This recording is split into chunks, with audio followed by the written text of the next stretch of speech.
Hey guys, I wanted to make a video again today in regards to what makes an offer look attractive to a seller. In today's market, you've probably ran into multiple offer situations, bidding wars and stuff like that. You may have even lost out on a couple houses. That's just the reality of today's housing market. Despite everything with the pandemic and everything that's going on in the world right now, the housing market is still stronger than ever. So today I'm here to help you make an attractive offer and be more competitive in these multiple offer situations.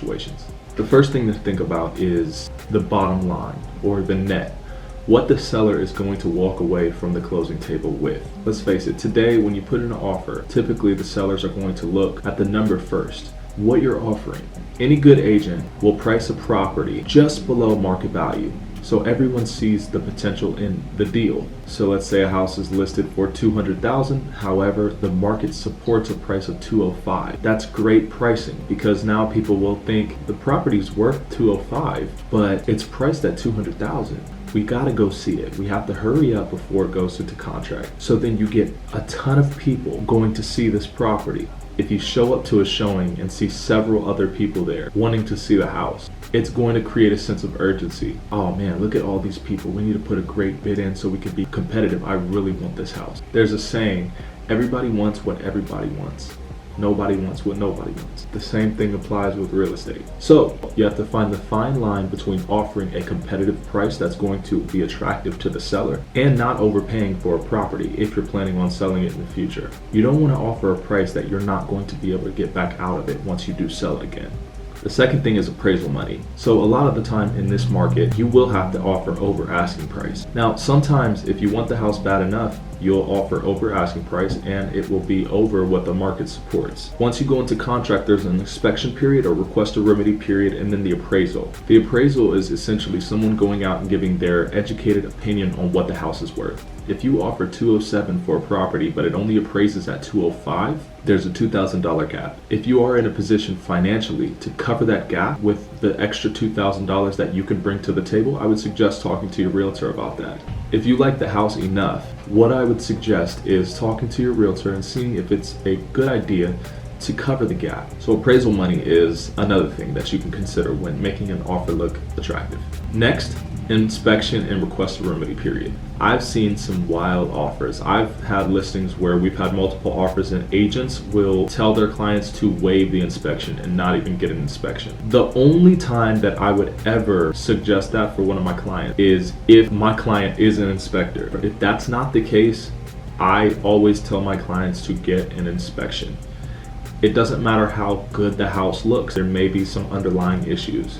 Now granted, inspectors have a job to do. Their job is to find issues with the house. It can be a brand new build. There will still be issues on an inspection report. But an alternative to this is waiving the requested remedy time period, which means you still get an inspection and you still have an inspection period. Once you get the report back, if there's no major issues or if you're okay with fixing all the issues yourself, move forward. You don't ask the seller to fix anything. That's very attractive to a seller. Now, you still have an inspection period, which means that if there are major issues, then you can still terminate the contract if you're not comfortable with moving forward. Let's say everything looks amazing in the house. Now, once you get the inspection report back, it states that the roof is 30 years old and it's going to need to be replaced tomorrow. If that is out of your budget and you are not okay with fixing a roof yourself, which can cost thousands of dollars, you can still terminate and walk away from the contract due to an unsatisfactory inspection. On the other hand, you could still ask the seller to replace the roof. There's no harm in trying.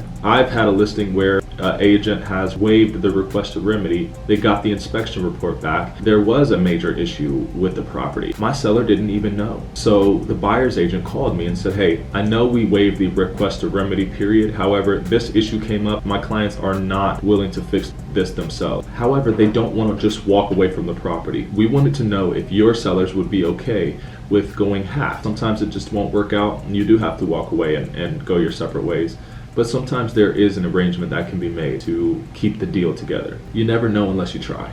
Another item that does make your offer stand out a little bit more is if you're willing to pay for your own home warranty. Typically, home warranties will go anywhere from $400 to $700. If you're willing to pay that out of your pocket and provide your own home warranty, that's just an extra few $100s that the seller does not have to shell out. Another thing is earnest money. You want to put down earnest money because it shows that you have interest in the property and you have invested something yourself into the property, so it's going to be a little bit harder for you to just walk away. For instance, let's say you put down $500 earnest money. When you put earnest money down, it's held in a non-interest bearing account until the day of the closing. So it's almost like a down payment. Now there's a couple caveats to that. If you do walk away from the contract and you are in breach, the seller has the option not to sign the mutual release, releasing that earnest money back to you. So it stays in that non-interest bearing account for 2 years. Sometimes you'll get nice sellers that understand what you're going through and will understand if you walk away or get cold feet or something like that, which you're not supposed to because a contract is a binding agreement. However, some people do. This is a very big investment for people, a very big financial decision. Sometimes people get cold feet and have to walk away from the property or didn't consider certain things and kind of bit off more than they can chew. And if that's the case, sometimes you may lose out on your earnest money for 2 years. Other times you'll get sellers who understand and they will sign that mutual release and you'll get the earnest money right back. Another item is a pre-approval letter. You want to have a pre-approval with every offer. That just solidifies it. That just goes to show that you have spoken with the lender and you are ready to go. You are a serious buyer. You can also write a letter to the seller.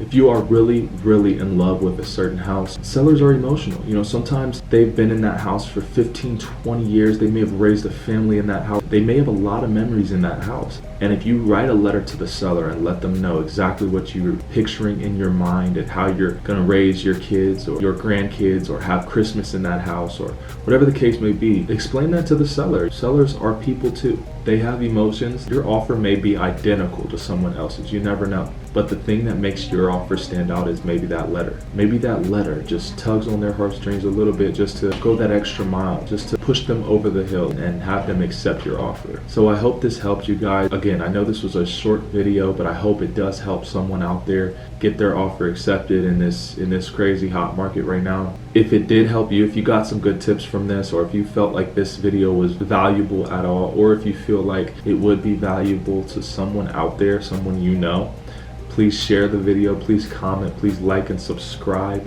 Follow me on Instagram, friend request me on Facebook, and hit the notification bell so you can see whenever I do post. You'll get a notification immediately. Thanks for watching, guys. Have a good day.